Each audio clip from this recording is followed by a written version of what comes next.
Aí vamos iniciar o nosso estudo. Eu vou pedir para você fazer a prece, Denise, por favor. Tá.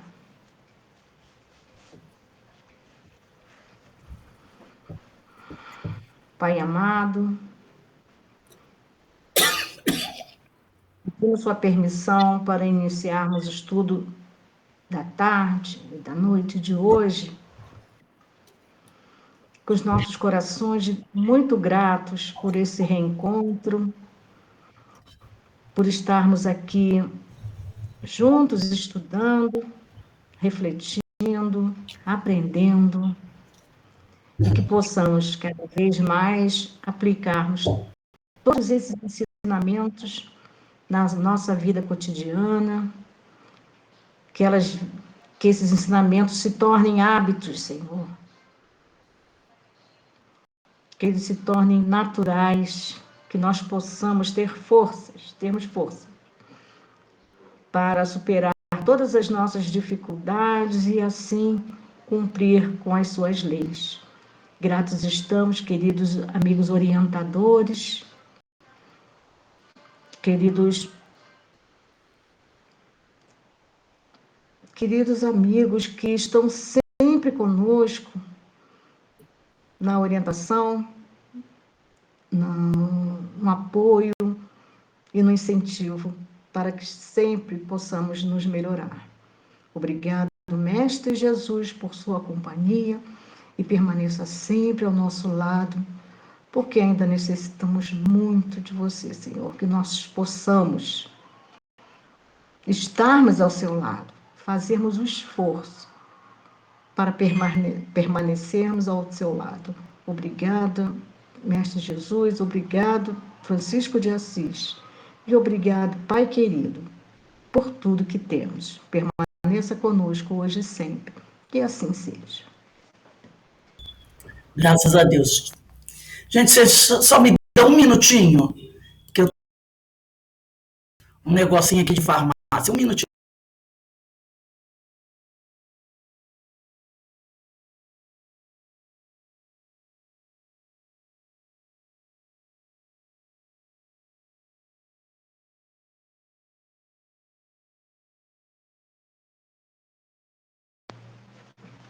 Boa tarde, Carmen. E deixa eu colocar aqui na grade. Eloá, boa tarde, Eloá. Estou de volta. Boa tarde, gente. É você, Inês, no Galaxy? Inês está com o telefone novo.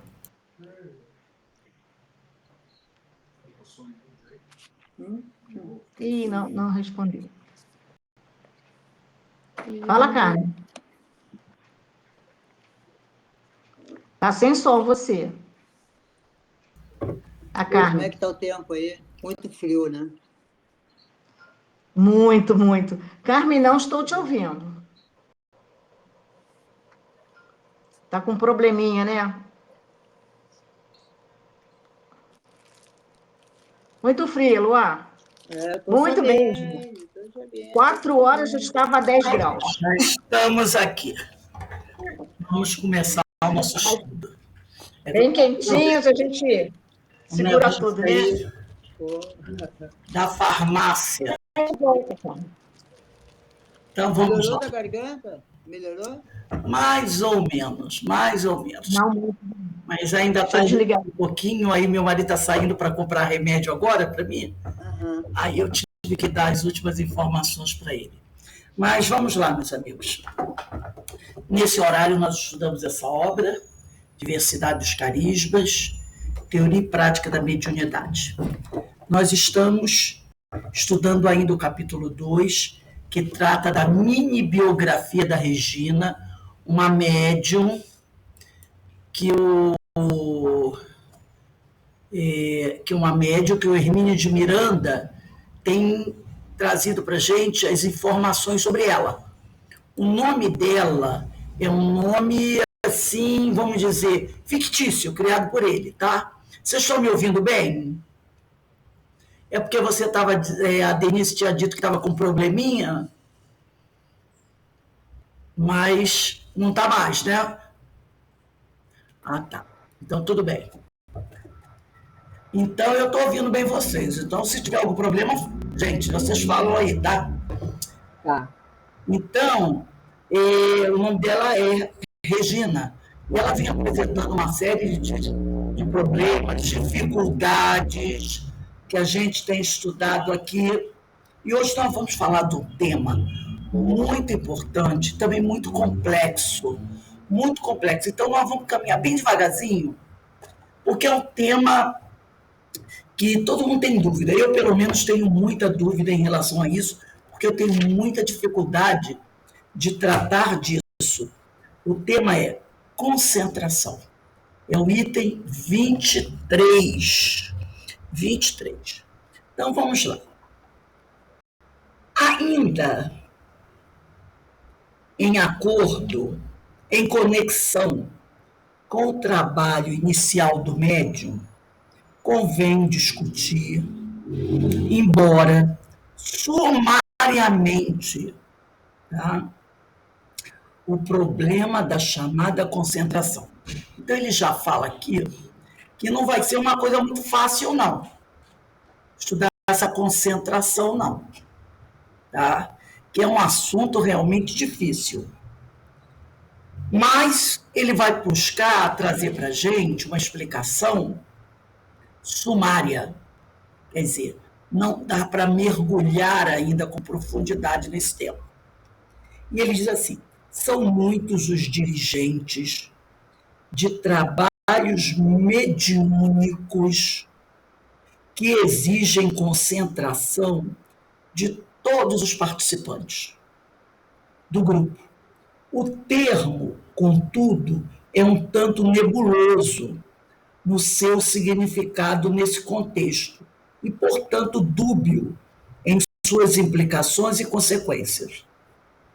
Quando experimentei pessoalmente o fenômeno da regressão da memória, ver a propósito o livro A Memória e o Tempo, do Hermínios Miranda, aprendi que o trabalho de indução ficaria prejudicado ou arruinado de todo se exigisse dos sensitivos uma atitude de severa concentração. E aqui nós vamos dar uma paradinha para abordar já, antes da gente mergulhar no assunto concentração, nesse material que ele falou, que está no livro A Memória e o Tempo, do Hermínios de Miranda, tá? É um livro muito bom, que merece ser estudado, A Memória e o Tempo.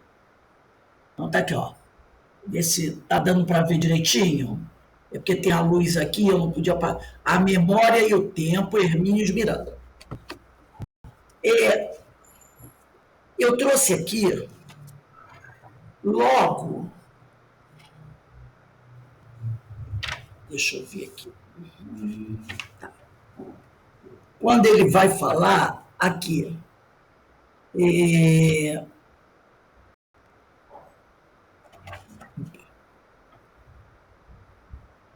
quando experimentei pessoalmente o fenômeno da regressão da memória. Então, aqui nesse capítulo, deixa eu ver qual é o capítulo inicial, é a introdução, quem quiser depois procurar, na introdução, item 2. Introdução, item 2. A introdução, item 2, trata da regressão de memória. Tá? Na introdução, item 2. E eu trouxe alguns conceitos que ele vai abordar sobre a regressão de memória, que está nesse livro.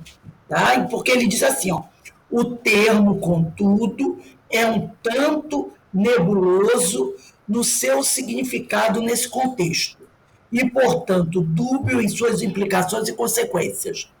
Quando experimentei pessoalmente o fenômeno da regressão da memória, aprendi que o trabalho de indução ficaria prejudicado ou arruinado de todo se exigisse dos sensitivos uma atitude de severa concentração. Então, primeira coisa, ele falou em regressão de memória. Vamos falar um pouquinho de regressão de memória para depois a gente voltar na concentração. E ele fala assim, regressão da memória é o processo espontâneo ou provocado por meio do qual o espírito encarnado ou desencarnado fica em condições de retornar ao passado na vida atual ou em existências anteriores, próximas ou remotas, tá?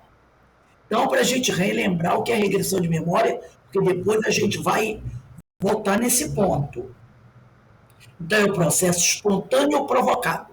Por isso que ele falou da questão da indução, tá? Por meio do qual o espírito encarnado ou desencarnado fica em condições de retornar ao passado na vida atual, ou em existências anteriores, próximas ou remotas. Vamos voltar agora para o livro Diversidade dos Carismas. Aí ele diz aqui, em vez de qualquer esforço consciente destinado a obter a clássica concentração, o que se pedia era exatamente uma atitude de relaxamento e descontração, deixando que o fenômeno ocorresse naturalmente, segundo sua própria dinâmica. Quanto mais o sensitivo se empenha em concentrar-se para observar a mecânica do processo e permanecer alerta para o que se passa com ele, mais difícil se torna alcançar a condição básica e indispensável para que as coisas aconteçam como desejável. Para mim, isso sempre foi uma grande dificuldade. Uma grande dificuldade. Essa concentração. Porque olha o que ele diz aqui.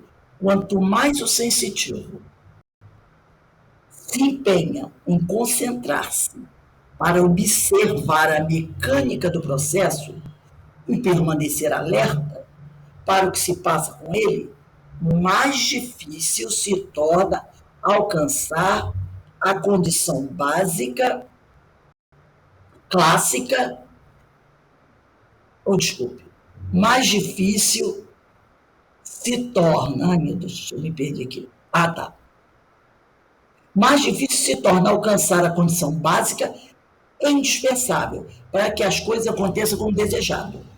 Dificilmente o sensitivo terá condições de funcionar como agente dos fenômenos e instrumento deles. Agente e instrumento deles, ao mesmo tempo em que os observa como espectador. É certo que após reconduzida ao estado normal, de consciência em vigília, um exame retrospectivo de tudo quanto ocorreu suscitará lembranças e impressões mais ou menos vivas do que se passou com ele. Mas, de modo geral, o esforço, aí para mim era o grande problema, o esforço da chamada concentração é uma das principais causas inibidoras do fenômeno. Porque muitas vezes, quando se pede ao médium para entrar em concentração, normalmente aquele que está realizando o fato, o fenômeno, ou melhor, comandando a reunião, ele começa a dar comandos para o médium. E esses comandos, como diz aqui o Hermínio, levam o médium a ficar cansado, de certa forma. E a gente vai ver como. E isso acaba provocando uma inibição do fenômeno. Porque são exigidos do médium certas coisas para ele se concentrar. Vamos lá. Ele diz aqui: sei que estamos aqui a discorrer sobre fenômenos anímicos. Desprendimento é um fenômeno anímico. Regressão da memória, transe magnético, etc. Mas a experiência com o assunto indica que há uma só realidade subjacente, tanto do fenômeno anímico quanto do mediúnico, dado que estão ambos apoiados no mesmo instrumento básico da sensibilidade e em algumas modalidades, na mesma capacidade de desdobramento do corpo espiritual.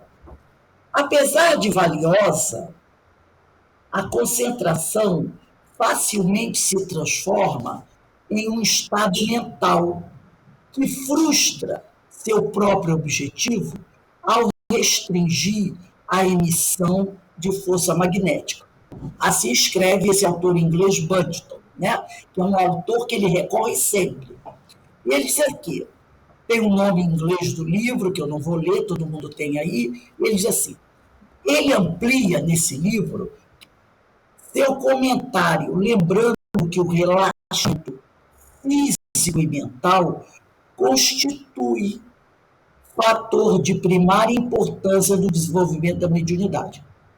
Ao contrário, diz Hermínio, do que muita gente pensa, a concentração não consiste em fixar na mente um pensamento ou imagem.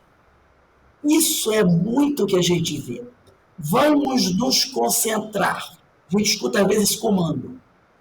Pense numa imagem, pense num campo, pense em alguma coisa. Não é assim que muitas vezes a gente ouve?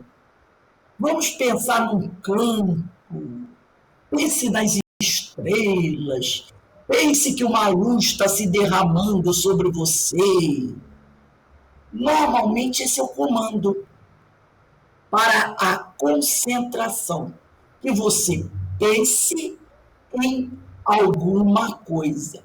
Ora, quando você vai pensar em alguma coisa, você vai fazer o quê? Vai encher a sua mente de algo. Seja uma lembrança, seja uma imagem. Entendeu? Você está enchendo a mente de algo. E ele diz aqui, mais precisamente, né? A concentração não consiste em fixar na mente um pensamento ou imagem, mais precisamente o contrário. Ou seja, em esvaziar a mente de pensamentos. O que vale dizer? Abrir espaço para que o fenômeno anímico ou mediúnico se produza sem interferências, sem obstáculos, sem distrações que o inibam. Esse sempre foi muito a minha dificuldade. Quando, né? Vamos nos concentrar.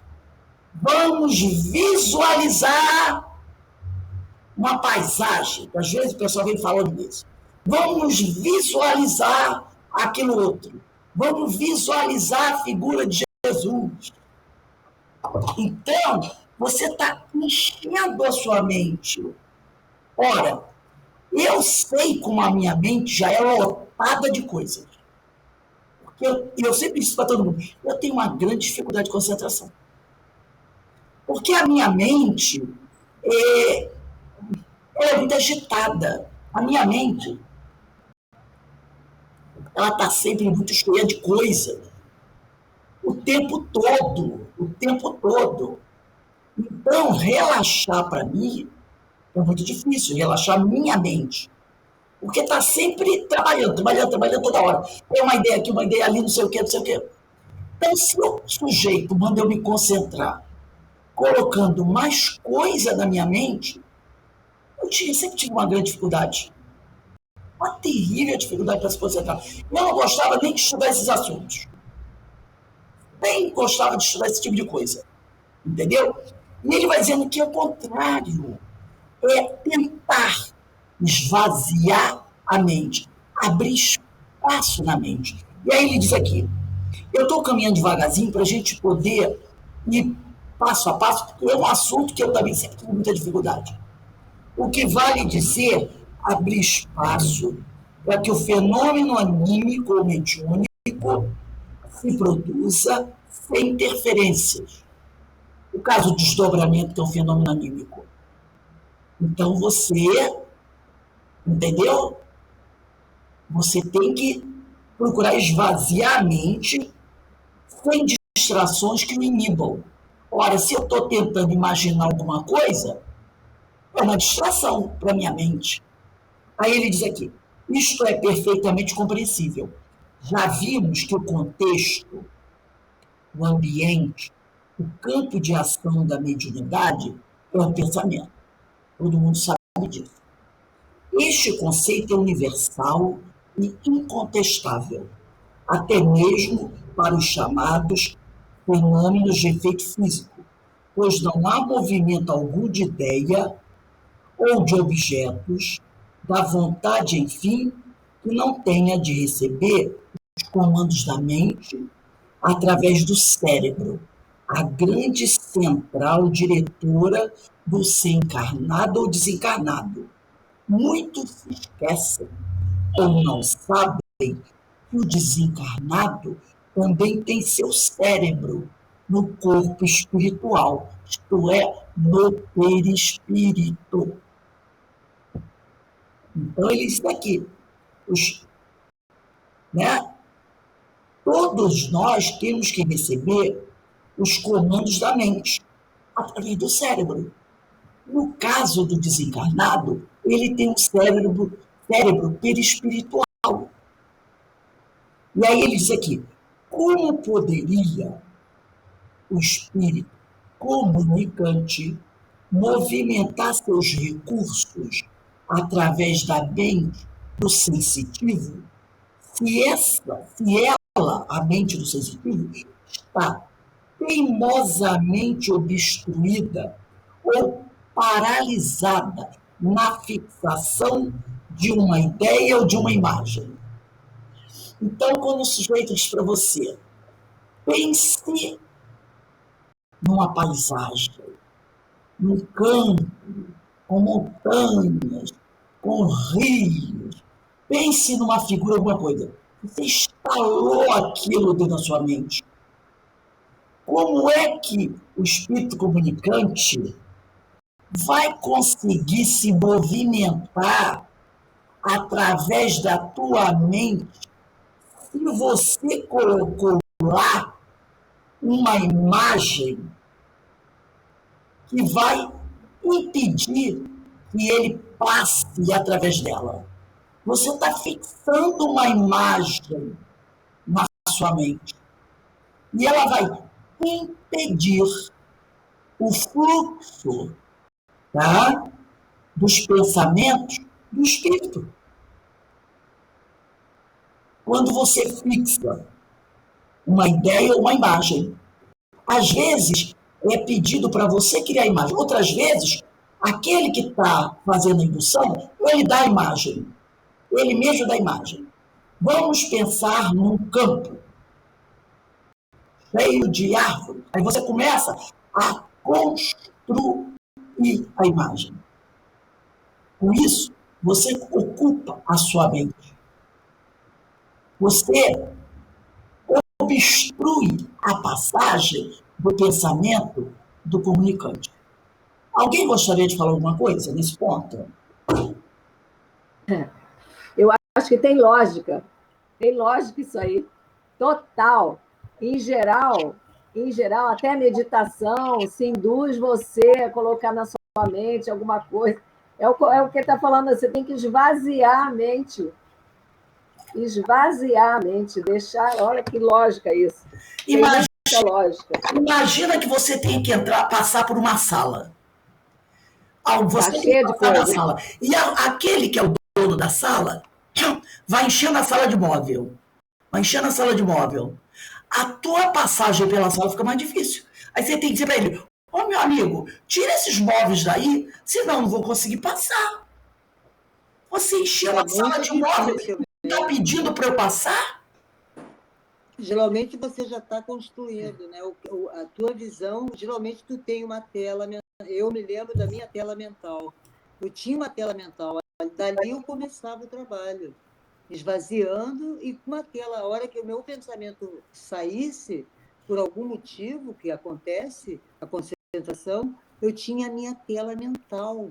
O mestre ali com a criancinha, vinde a mim. Eu sempre tive uma tela mental que me fazia... É como se eu abrisse uma cortina, né? Então, se colocar... Eu lembro, por exemplo, estou fazendo o Dom de Ângeles, e a Maria, sempre ela é psicanalista, psicóloga, então ela faz um trabalho com a gente no final do curso, e a gente abandona o corpo e vai, né? Seguindo, e ela vai ditando, né? Ali é uma hora fácil, na hora que você se desliga para o relaxamento. Agora, na hora desse trabalho mediúnico, quanto menos tela é jogada para você, porque você já vai trabalhar, já vem o espírito, já vem, né? Então, é uma coisa assim, como se fosse mágica, mas não é mágica, já é do próprio nosso espírito, né, que vem. Como ele diz, na hora da concentração, você não tem que botar imagem nenhuma. Você tem que ir retirando. Aí me vê essa imagem. Tem uma pessoa numa porta de uma sala. Eu estou na outra porta em frente. E a pessoa diz, vem. Quando eu olho, tem um monte de móveis. Como é que eu vou? Ele tem que retirar para eu poder passar naquele espaço.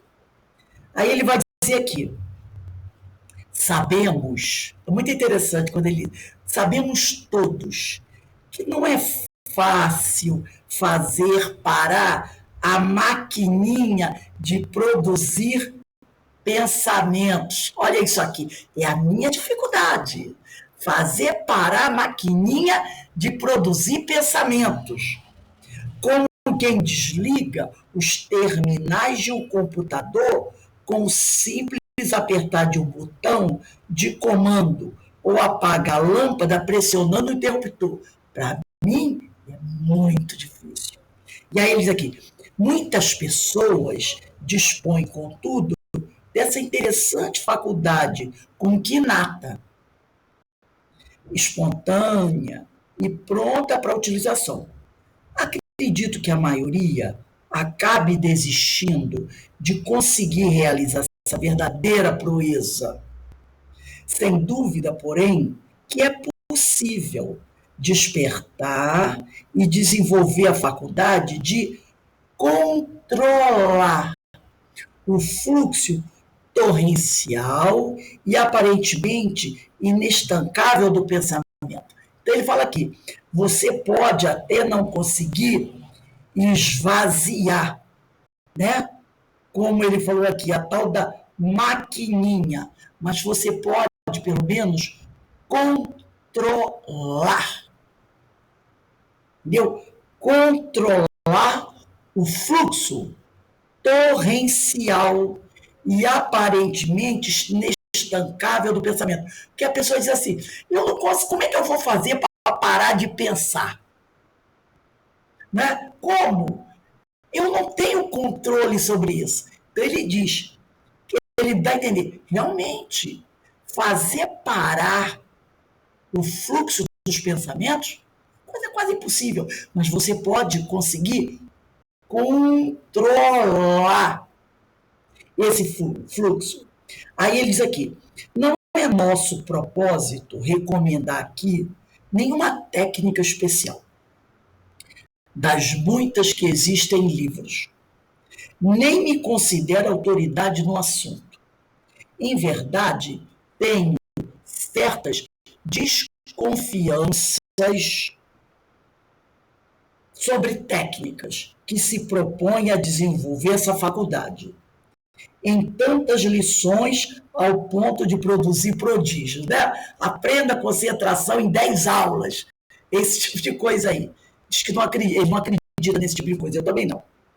Não duvido de que alguns de tais prodígios sejam até viáveis, mas questiono a finalidade a que se destinam. Lembro-me sempre daquela ilustrativa historinha, essa historinha é ótima. Lembro-me sempre daquela ilustrativa historinha do discípulo, que após muitos anos apresentou-se ao seu guru para lhe anunciar, eufórico, que já conseguia transportar-se de um lado a outro de um rio. Olha só, após anos, tá? Após muitos anos, ele foi procurar o guru e falou que ele já conseguia, após muitos anos de treino, transportar-se de um lado a outro de um rio, pelo simples poder da mente. Ao que recebeu uma decepcionante e arrasadora observação. O guru disse para ele: meu filho, você perdeu seu tempo. Você pode fazer a mesma coisa a troco de umas poucas moedinhas atravessando de canoa. Meu filho, você chega lá na beira do rio, dá umas moedinhas do canoeiro, ele atravessa você. Você levou anos para querer atravessar levitando, usando o poder da mente. Você pode atravessar de canoa. É tão fácil. Então, mas não tem gente que fica nessas coisas, querendo levitar. Quero levitar até chegar ao teto e descer. Pega a escada e sobe. Pega a escada e sobe. Você vai chegar lá em cima. E não vai se desgastar. Não é? Eu quero levitar, ficar levitando até aqui. Sobe na escada. Você vai lá em cima, desce quantas vezes você quiser, ainda vai fazer o exercício. Aí ele diz aqui, a famosa concentração não é, pois, exatamente o que pensam muitos que ela seja. Experiências de telepatia, como lembra Budgeton, falham lamentavelmente, até que se descubra que a mensagem mental da pessoa que transmite não consegue ser acolhida pela mente receptora sempre que esta esteja ocupada por um pensamento, qualquer que seja ele. Então, você quer treinar telepatia, mas o outro está com a mente ocupada com um monte de coisas, ele não vai captar a sua mensagem. Aí ele diz assim, concentrar-se não é, pois, agarrar-se tenazmente a uma ideia ou imagem, mesmo porque também a imagem é um pensamento visualizado, não é? É um pensamento visualizado, como que objetivado, ainda que sem a participação dos órgãos normais da visão. Então, quando você cria uma imagem, essa imagem é um pensamento. É um pensamento visualizado, mesmo que você não esteja usando seus olhos. Você está criando essa imagem na sua mente. Aí ele continua aqui.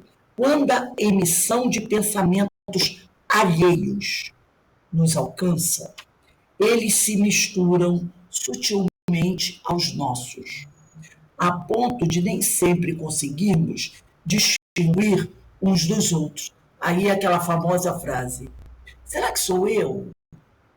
Será que não sou eu? Será que... Deixa eu só pegar aqui uma coisinha. Será que esse pensamento é meu? Será que esse pensamento não é meu? Que na realidade isso não importa. Porque, como nós já aprendemos aqui, quando você aceita um pensamento, ele passa a ser seu.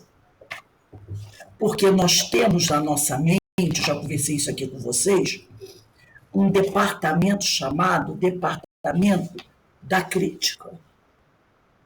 Então, você recebe aquele pensamento, tá? Você recebe aquele pensamento, você analisa aquele pensamento e dá a permissão para aquele pensamento fluir.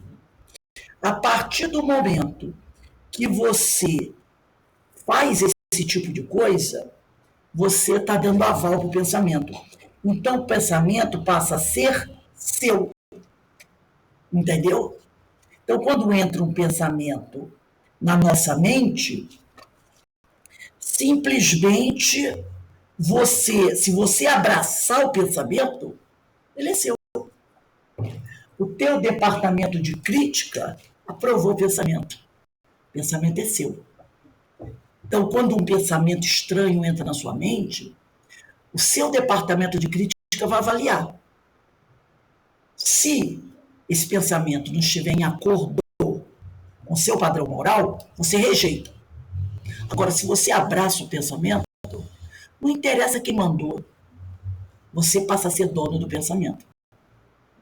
Porque tem uma concordância. É o famoso que o pessoal fala por aí, cúmplice. Não é?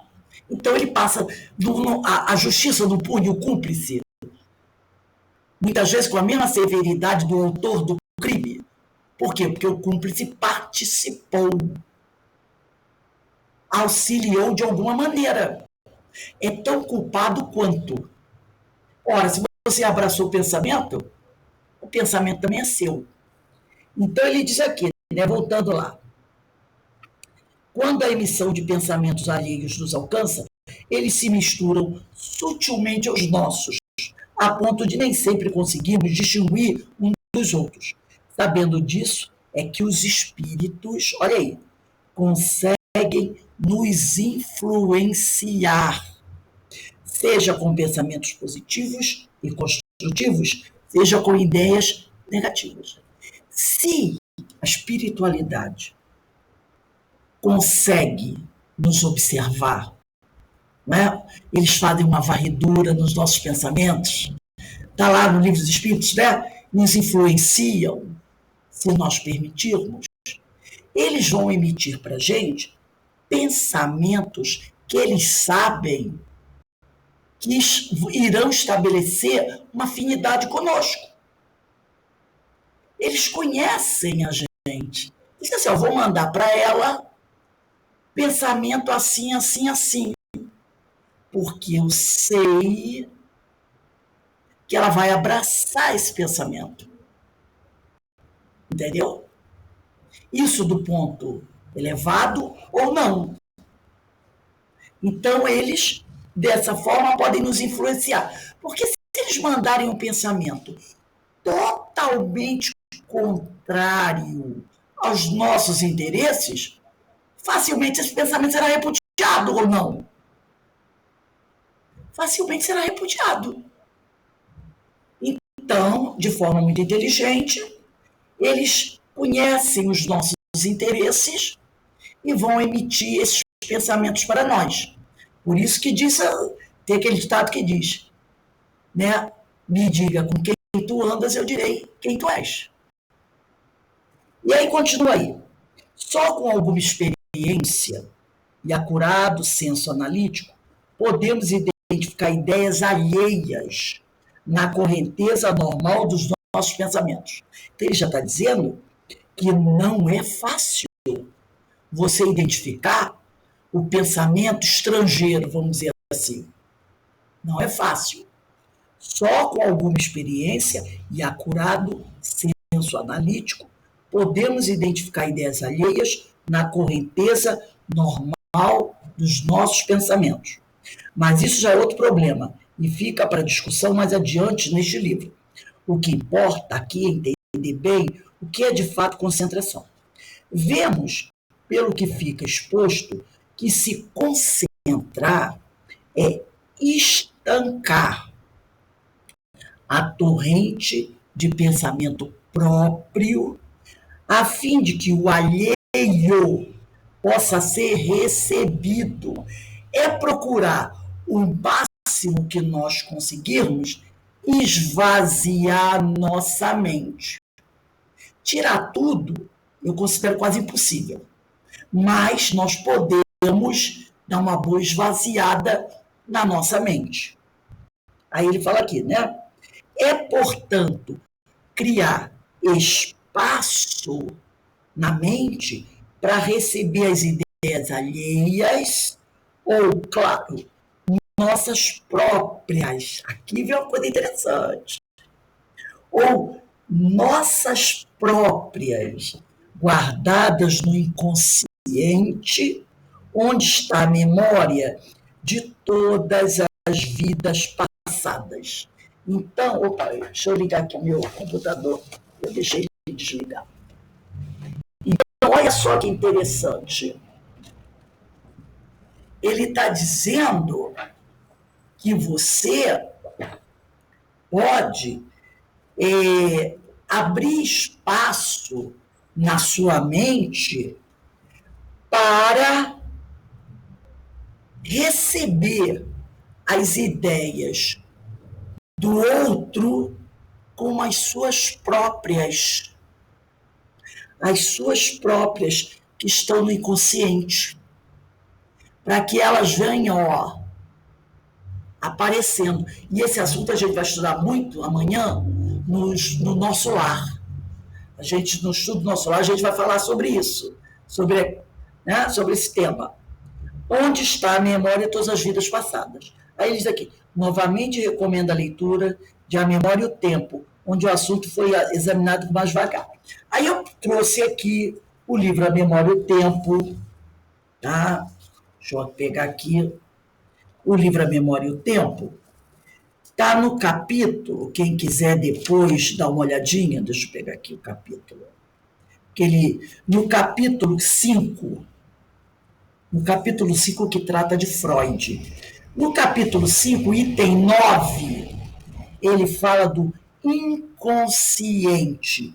Aí eu trouxe umas coisinhas aqui do inconsciente, né? Porque ele diz assim, criar espaço para receber as ideias alheias ou, claro, nossas próprias, guardadas no inconsciente, onde está a memória de todas as vidas passadas. E aqui, nesse capítulo 5, item 9, eu trouxe os pedacinhos onde ele diz assim, é inegável que existe em nós intensa atividade mental e emocional inconsciente. Para onde iria toda essa multidão de eventos vividos e esquecidos, se não para um depósito ordenado da memória integral? Onde estariam quando, movidos pela hipnose, por exemplo, vamos buscá-los em todas as suas minúcias, seja apenas recordando-nos dele, seja revivendo-os. O esquecimento é um processo seletivo, mas nunca destrutivo, porque tudo que um dia sabemos está guardado, ainda que não facilmente acessível aos dispositivos da consciência. Então, ele diz que o esquecimento, ele não destrói a lembrança. Ele não destrói. Porque tudo o que um dia nós aprendemos vai ficar guardado. Porque às vezes a gente diz assim, eu não consigo lembrar, achando que aquilo foi destruído. Não, ele não é destruído. Aí ele diz aqui, o reparo que teria, pois a doutrina do consciente consiste basicamente em ampliar o seu escopo a fim de acomodar também a realidade das vidas sucessivas. Por exemplo, os terapeutas, como Freud e outros, eles não contemplam a ideia das vidas passadas. Então, eles dizem o quê? Que você consegue guardar no inconsciente somente aquilo que você viveu nesta vida. Porque se ele não acredita em vidas passadas, então ele acha que você vai lembrar que o ser humano guarda no inconsciente tudo desde o momento que ele começou a ser gerado, né? Porque não fazem aquilo até os ventres da mãe. Desde o momento que o ser começou a ser gerado até aquele momento atual. Esse é o histórico. Mas o Hermínio disse, não, ele não concorda. Ele faz uma ressalva a isso. Ele diz, né, que o nosso inconsciente, ele acomoda também a realidade das vidas sucessivas. O exame retrospectivo revela que a memória não termina ou não começa na infância, como os terapeutas que não são reencarnacionistas acreditam. Mas, na realidade, toda a nossa memória está no inconsciente. E ele continua, é perfeitamente válida, pois a formulação básica da psicanálise quanto à dualidade consciente e inconsciente, bem como a de que a consciência é apenas um dispositivo de percepção. A consciência, ela é o quê? É aquilo que capta. Depois ele diz assim, Brill é um outro estudioso, órgão de percepção. Também aceitável é a noção que tendemos a esquecer, ou seja, a bloquear ou inibir a lembrança do que para nós está associado a algo penoso ou desagradável. Esquecer foi sempre uma forma de fuga para minimizar o sofrimento. Esquecer um amor fracassado, a perda de um ente querido, a oportunidade mal aproveitada, em suma, a frustração amarga. O êxito completo na tarefa de esquecer é alcançado quando conseguimos aprisionar tais lembranças nos porões do inconsciente. É como se deixassem de existir. Então, esse esquecer, na realidade, é um aprisionamento, tá, da lembrança. Eu me lembro uma vez, um filme que eu vi muito interessante, de ficção científica, aonde, no mundo futurista, as pessoas... Tinha sido criado um dispositivo aonde eles, uma empresa, criava um clone seu. Você ficava na sua casa, deitado na sua cama, esquecido das dores, das experiências que você viveu, e o clone vivia a sua vida que você queria viver. A vida de alegria, de felicidade, tudo aquilo que você queria viver, de bom, de maravilhoso, sem dor, sem sofrimento, sem dificuldade, o clone vivia. E você ficava na sua casa, deitada, e a sua memória, as suas dores eram aprisionadas no seu inconsciente. E você ficava só lá, criando as coisas maravilhosas que você sonhou em viver, com a aparência que você queria. Se você tivesse 60 anos, seu clone podia ter 20. E você ficava imaginando o que eu queria viver aos 20 anos, e o clone vivia. Tem um homem que ele não aceita ter o clone, ele não aceita. Então ele vive, já está com seus quase 60 anos, tem uma vida com dificuldades, ele é policial com dificuldade, a vida dele é cheia de problema, separou da mulher, o filho morreu, ele tem um monte de mágoa, e as pessoas que o cercam ficam escandalizadas, porque por que ele quer viver assim? E aí ele diz, porque essas lembranças são minhas, elas me pertencem, eu não quero apagá-las, são minhas lembranças, são minhas experiências, são doloridas, mas são minhas, e eu não vou fugir delas. Entendeu? Então, na realidade, todos pensavam que ele era o doente, mas ele era o normal. O doente eram os outros, que queriam fugir das experiências vividas. E ele vai dizer aqui, no Hermínio, ele vai dizer assim, ó, episódios irrelevantes ou não, especialmente aqueles penosos, podem ser relegados sem grandes complicações para os arquivos do inconsciente. Se, porém, insistirmos em recalcar eventos de maior intensidade dramática, recalcar quer dizer suprimir, ou aflições mais severas, isso poderá constituir o núcleo em torno do qual começa a formar-se um aglomerado de desajustes não solucionados e que Freud conceituou como complexo de culpa, de inferioridade, etc. E que continua a funcionar como um espinho na carne, no dizer do apóstolo Paulo. Ali está.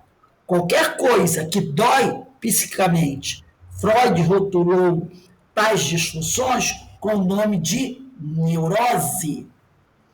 Então, quando você tem as suas memórias, as coisas alegres, as coisas dolorosas, as coisas amargas, e você começa a bloquear, inibir essas lembranças. Não quero lembrar disso, não quero lembrar disso. E você começa, né, a aprisionar as lembranças de tal forma que é como se elas fossem se apagando. Aí você diz assim, não lembro mais disso, graças a Deus isso acabou. Não acabou. Foi lá para o teu inconsciente e você não está tratando disso. Você não pode querer apagar essa lembrança. Você tem que tratar dessa lembrança. Porque senão, essa lembrança que está ali, reprimida no seu inconsciente, pode se tornar uma doença no futuro. Uma neurose, um complexo. Entendeu? E ele diz aqui, é uma fuga que muitas vezes nós fazemos para minimizar o sofrimento.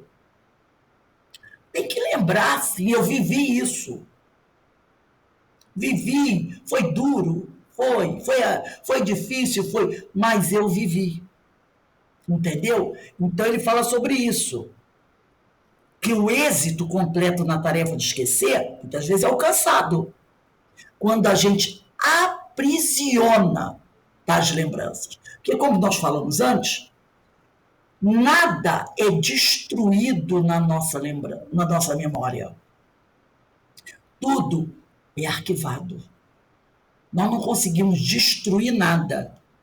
E tudo vai para os porões do inconsciente. Então, a gente tem que tomar cuidado com essa questão da memória. Vamos voltar aqui para a diversidade dos carismas. Então, ele diz aqui, se as ideias, né, que o médium acolhe são suas mesmas, o fenômeno é anímico.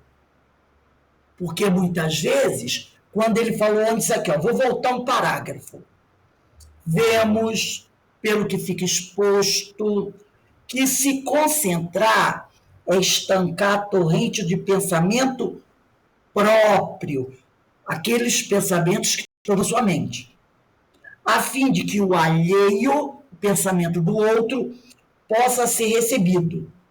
É, portanto, criar espaço para receber as ideias alheias ou, claro, nossas próprias, guardadas no inconsciente, onde está a memória de todas as vidas passadas. Então, quando você se concentra e você esvazia a sua mente, você dá a oportunidade de um espírito enviar o pensamento dele e você abraçar, ou você dá espaço para que uma memória dessa que está no porão, tá, do seu inconsciente apareça, que ela surja na sua mente.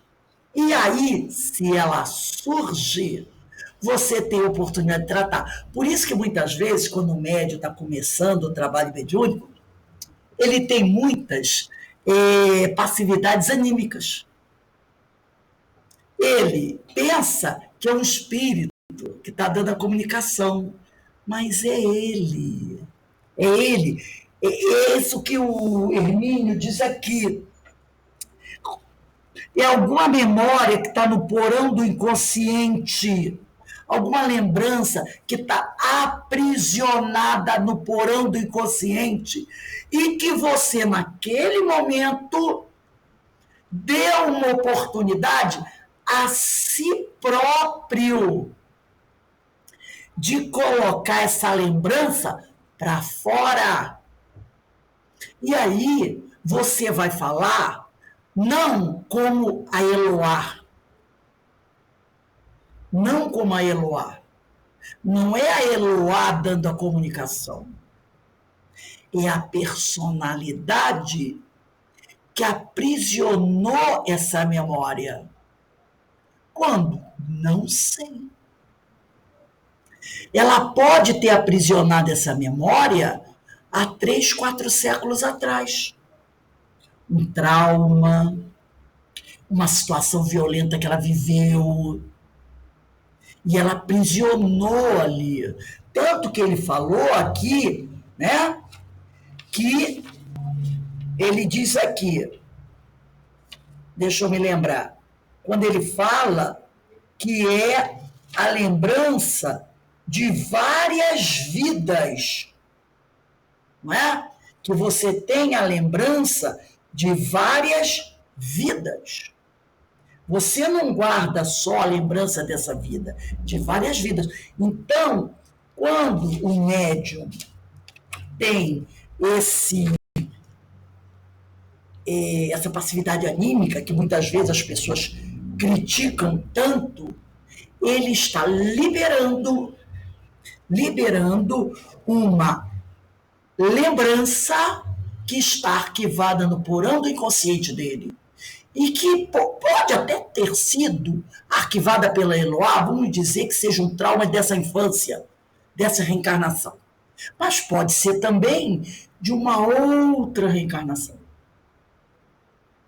E muitas vezes, quando ele começa a falar, as pessoas ali não reconhecem no depoimento a Eloá.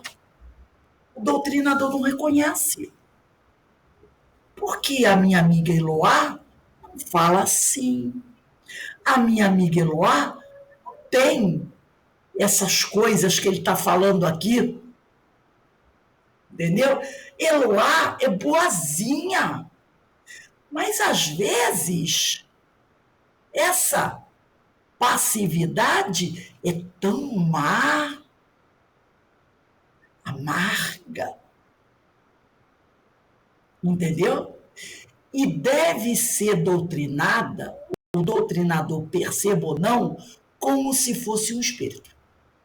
Naquele momento, o médium está tendo uma oportunidade de tratar daquele problema que, como disse Hermínio aqui, ele recalcou, porque ele diz aqui, ó, episódios irrelevantes ou não, especialmente penosos, difíceis, doloridos, podem ser relegados sem grandes complicações para os arquivos do inconsciente.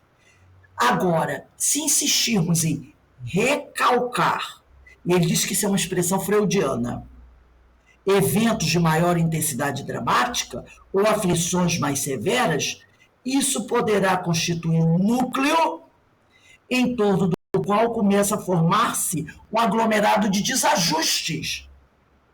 não solucionados, e que Freud conceituou como complexo, de culpa, de inferioridade, etc. E que continua, ele vai continuar. Ele foi gerado e vai continuar. Continua a funcionar como espinho na carne, no dizer de Paulo. Ali está qualquer coisa que dói psiquicamente. Freud rotulou tais disfunções com o nome de neurose.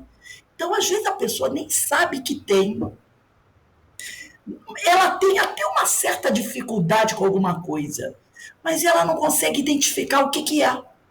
E quando tem a chance de liberar uma lembrança do porão, dos porões do inconsciente, e essa lembrança surge, ela vai ser conversada ali, tratada da reunião mediúnica. O doutrinador vai conversar, vai fazer um atendimento, né, fraterno espiritual, porque a reunião mediúnica é isso. Ou a pessoa pode depois procurar um terapeuta, dar continuidade ao tratamento. Entendeu? Por isso que ele fala aqui, voltando ao livro do Hermínio, que nós vamos parar aqui.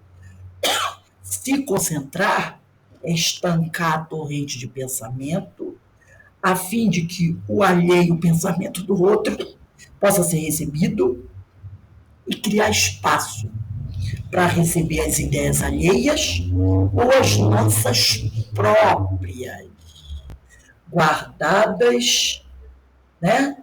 Guardadas no inconsciente, onde está a memória de todas as vidas passadas. Gente, quando eu li isso, todas as vidas passadas, imaginem quanta coisa deve estar aprisionada nos nossos porões do nosso inconsciente, precisando vir à tona. Agora, cuidado, nada de correr para procurar uma terapia de vidas passadas para abrir, arrebentar as portas dos porões, tá? Nada disso. Como tem a música, deixa sair naturalmente. Naturalmente. Porque se você meter na pé na porta, podem sair coisas que você não vai controlar. Deixa sair naturalmente. Porque, com certeza, quantas reencarnações nós já tivemos? Ninguém sabe. Diz Emmanuel que é mais de 50 mil. Isso é do número pequeno. Quantos traumas complexos, recalques, dores, nós devemos ter guardado aí?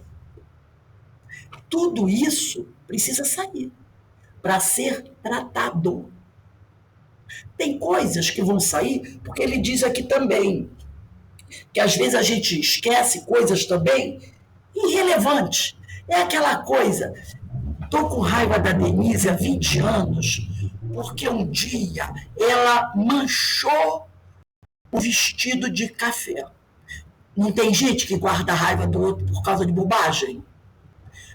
Trancou. Isso vai ser fácil de ser tratado? Vai. É só dizer, minha filha, pelo amor de Deus, para com isso, que besteira. Eu conheci uma pessoa assim.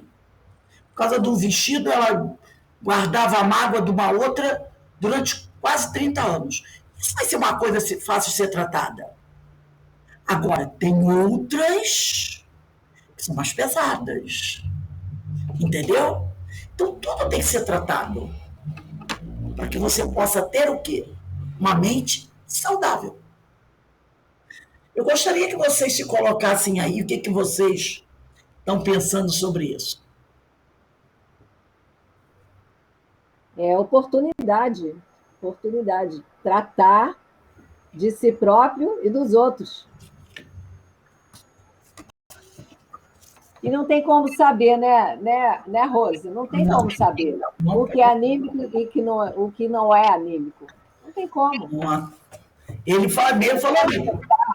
A partir do momento que se abraça a ideia, ela se torna um corpo também. Então, muito interessante, eu achei interessantíssimo. Na próxima aula, porque muito pouca gente tem esse livro do Hermínio de Miranda, A Memória.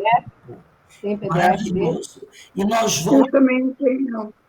E nós vamos continuar tirando outras partes dele. Então, eu vou ver se eu faço um PDF para poder vocês acompanharem a leitura. Eu vou ver se esse pedaço que nós lemos eu coloco também para quando a gente possa perceber. Então, essa ideia da concentração, não é? Então, eu preciso me concentrar, eu preciso esvaziar a mente para o que está dentro de mim possa sair. E o que vem de fora também possa entrar. Né? Então, quando a gente vê algum lugar, vamos nos concentrar. Pensa numa imagem, é melhor você nem começar a pensar em concentrar. Porque não é assim. Oi? Oi. Eu tenho umas dúvidas. Pode falar. O médium sabe distinguir quando é anímico ou não? Não importa. Não importa. Mas pode ser que ele saiba. Sim, com muita experiência. Com muita experiência. Com muita experiência. Agora, uma outra dúvida que aconteceu comigo, eu estava dando uma passividade e eu saí do corpo, fui lá para onde estavam os espíritos esperando para serem atendidos. Eu escutava a minha voz dando a passividade e estava lá do outro lado passeando, olhando os irmãos. Aí eu me pergunto, para que intuito isso aconteceu? Só a espiritualidade sabe te responder. Só eles podem te responder, porque eles fizeram um desdobramento. Normalmente o que deve ter acontecido é o seguinte: desdobraram você, levaram você até um local, lá você assistiu o que estava vendo e foi transmitindo o que você estava vendo. Entendeu? Tipo um jornal. Um jornalista. É porque eu ouvi a minha voz, entendeu? O jornalista. Eu falando na mesa, mas eu estava lá, mas. Você estava lá vendo o que estava acontecendo e narrando o que você estava, como o jornalista faz. Né? Aconteceu um acidente, ele está lá com o microfone dele e o pessoal, você que está em casa, está ouvindo o que ele está narrando. Tem um livro, deixa eu ver se eu acho ele aqui. Esse livro aqui também são coisas. Gente, ó, vocês desculpem. A Rose mostra livro demais. Me desculpem, mas não dá para não mostrar. Não mostra, não. Aqui chamado O Dom da Mediunidade, da doutora Marlene Nobre. Doutora Marlene Nobre, ela foi presidente da Associação Médica Espírita do Brasil, da Associação Médica Espírita Internacional. Ela já desencarnou. Muito amiga do Dr. Décio Andoli, um grande pesquisador também. Dona Marlene Nobre, os livros dela são maravilhosos. Nesse livro aqui, muito interessante, O Dom da Mediunidade, ela vai falar de uma coisa. Esse estudo dela aqui é em cima das obras de Kardec e André Luiz. E ela vai ter um momento aqui que ela vai falar de um fato que o André Luiz observou numa de suas obras. A obra foi Nos Domínios da Mediunidade, no capítulo 28, a tal da garganta ectoplásmica. Tá? É Nos Domínios da Mediunidade, capítulo 28. Ela aqui vai falar sobre a garganta ectoplásmica. É mais ou menos isso por aí. Mas, Márcia, é isso aí. Você foi desdobrada, levada a tal lugar, e de lá você transmitiu o que você via, por isso você ouvia a sua voz narrando os fatos ocorridos. Entendeu? Agora, por que eles fizeram isso? Faz parte lá do tratamento, a decisão foi dos orientadores do trabalho.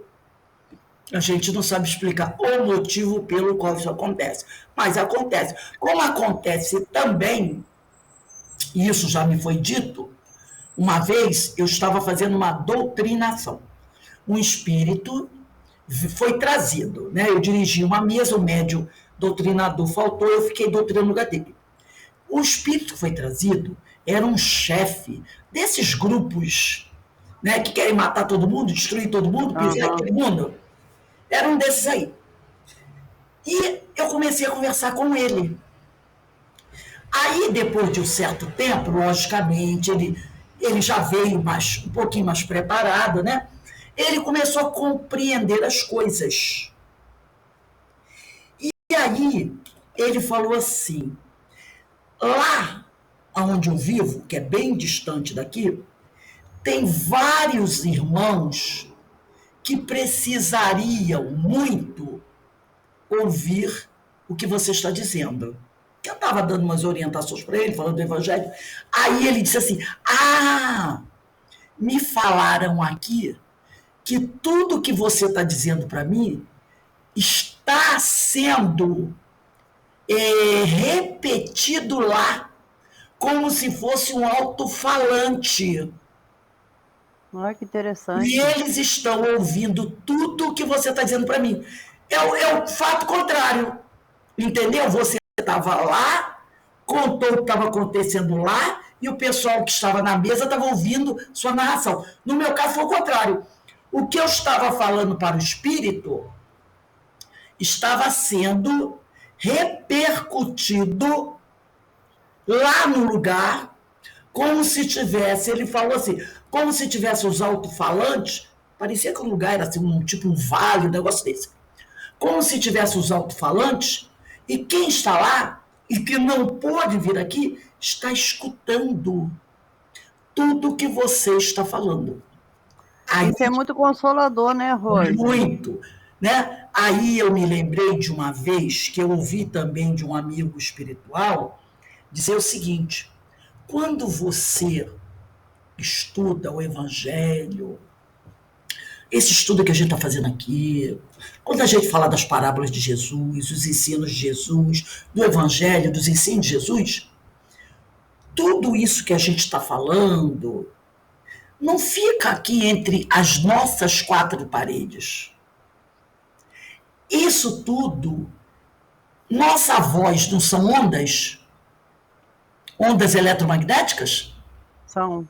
Não são? Inclusive eu mandei para vocês um PDF, Pensamento e Sintonia, mandei para vocês, falando sobre isso, que a Denise tocou na última aula, e aí eu achei o PDF e mandei para vocês. Dei uma olhadinha lá sobre as ondas longas, ondas curtas. Nossa voz é uma onda, o som que sai da nossa voz. Então, essas ondas, com as nossas palavras, são levadas aonde houver necessidade. Então, de repente, num cantão desse do espaço, onde esteja alguém sofrendo, quando a gente está aqui falando de Jesus, do amar a Deus sobre todas as coisas, é o próximo como a ti mesmo, eles lá estão ouvindo. Porque essas ondas eletromagnéticas estão sendo levadas, como aqui a gente escuta, vê na televisão, o rádio, né? Você está escutando. O programa está acontecendo lá na Rússia. E você está ouvindo aqui, por quê? Ondas eletromagnéticas. Então, o que você está falando está indo para lá. Está indo aonde tem necessidade de ser ouvido. Percebeu? Por isso, Rose, por isso que é muito importante nós fazermos evangelho no lar. Sim. Porque eu morava lá no Rio, quando eu morei, então criou-se lá próximo à minha residência, lá no Grajaú, uma comunidade, foi aumentando. Então eu falava assim, nossos irmãozinhos, aí falava, que irmãozinhos é esse? Falei, estão ouvindo. Aí eu fazia todo dia o evangelho. Aí meu genro, a gente chegava, aí depois, agora não pode atrapalhar, não. Aí depois, quem está falando? Estou falando aqui com meus irmãozinhos, porque eles vão ficar atentos o que você está mandando, porque aquela onda magnética vai longe. Então, isso é muito interessante, né? Alguém gostaria de comentar alguma coisa? Então, para a próxima aula, eu vou pegar esse trecho já que nós lemos do Hermínio, Não vou começar a lê-lo de novo, mas vou colocar no documento, no PDF, para que a gente possa, né, a partir daí, começar a ler, porque é maravilhoso. O Hermínio... Mas esse livro é difícil de encontrar? Não, a memória e o tempo, de jeito nenhum. Não é difícil. Então eu vou comprá-lo. Ele é da editora La Chatre. Não é difícil, não, tá? Então, gente, vamos encerrando aqui o nosso estudo, que às 18h30 a Denise vai começar com os ensinos de Jesus, que com certeza tudo que for falado vai ser levado também, né, pelo espaço, o fluido leva as ondas para onde elas tiverem que ir e vai chegar aos ouvidos de quem necessitar no plano espiritual. E aqui também, porque a gente grava, né? Então a pessoa vai lá, escuta. Então eu vou pedir para a nossa companheira Verinha Eckert fazer a nossa prece de agradecimento. Antes, Rose, eu queria avisar que ontem eu não participei do estudo e hoje quase que eu não consegui também, minha conexão está caindo direto. E eu